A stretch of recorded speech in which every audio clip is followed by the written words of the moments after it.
La parole est à Monsieur Patrick Hetzel. Merci beaucoup, Monsieur le Président.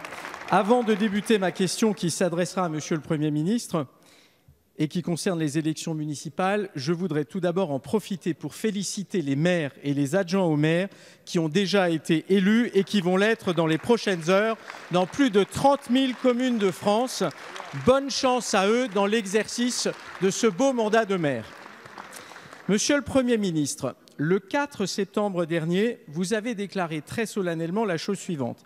Chaque ministre pourra être candidat au municipal, mais je précise immédiatement que la règle selon laquelle on ne peut pas cumuler sa fonction de ministre avec la tête d'un exécutif local reste bien entendu valable.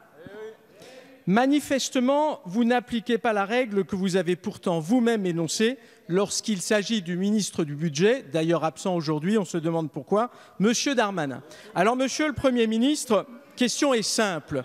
Où est chez vous le respect de la parole donnée? Où sont passés vos engagements, vous qui, par ailleurs, faites toujours la leçon aux autres? Auriez-vous, comme pour les masques, là aussi, une nouvelle fois menti aux Français? Monsieur le Premier ministre, nous attendons votre réponse. Merci, Monsieur le député. La parole est à Monsieur le Premier ministre.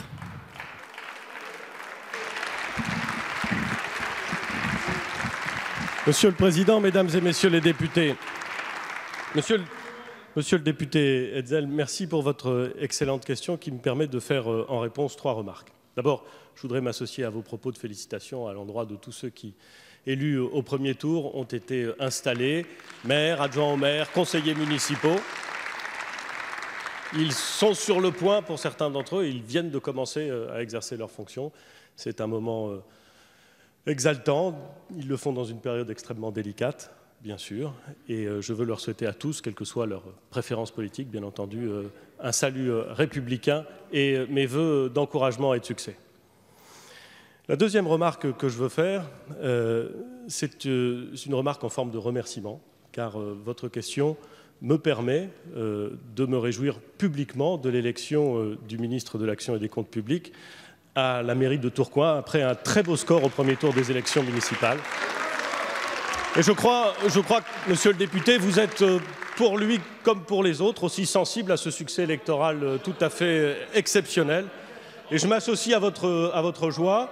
Et il n'est pas impossible que la mienne soit réelle et que la vôtre le soit un peu moins. Mais c'est comme ça. La troisième remarque. Puisque vous avez été précis, permettez-moi de l'être également, vous avez cité des propos que j'ai tenus le 4 septembre 2019 et vous les avez cités très correctement, bien entendu, très complètement. Enfin, vous les avez cités très complètement, mais vous avez oublié les 2 phrases qui étaient après la déclaration que vous avez évoquée. Ce qui est regrettable. Ce qui est regrettable parce que c'était peut-être un moment d'inattention de votre part et au fond, autant l'être, puisque vous me demandez d'être précis. Alors, j'indique donc qu'après la phrase que vous avez citée, j'ai indiqué ce qui veut dire qu'il appartiendra à ceux qui sont candidats, le moment venu, Monsieur le député, le moment venu, et s'ils sont élus, de déterminer si oui ou non ils veulent rester membres du gouvernement ou s'ils choisissent ou non d'exercer des fonctions à la tête de l'exécutif auquel ils auraient été élus. Je n'ajoute ni ne retranche rien de ce que j'ai dit le 4 septembre 2019. Merci, Monsieur le Premier ministre. La parole est à Monsieur Hetzel. Merci beaucoup, Monsieur le Président. Monsieur le Premier ministre, le moment est venu. Par ailleurs, il y avait une promesse présidentielle. Celle-ci indiquait clairement que dans le Nouveau Monde, il n'y aurait pas de cumul entre une fonction de maire et celle de ministre. Et puis ensuite, nous sommes dans un moment grave. Vous l'avez à plusieurs reprises rappelé ici, évidemment à la tribune, Monsieur le Premier ministre, et vous avez raison. Avec la pandémie, eh bien, le ministre du Budget doit être un ministre qui exerce à plein temps sa fonction de ministre. Ça n'est pas le cas. Il y a un véritable problème gouvernemental et c'est vous qui devez l'assumer. Merci, Monsieur le député.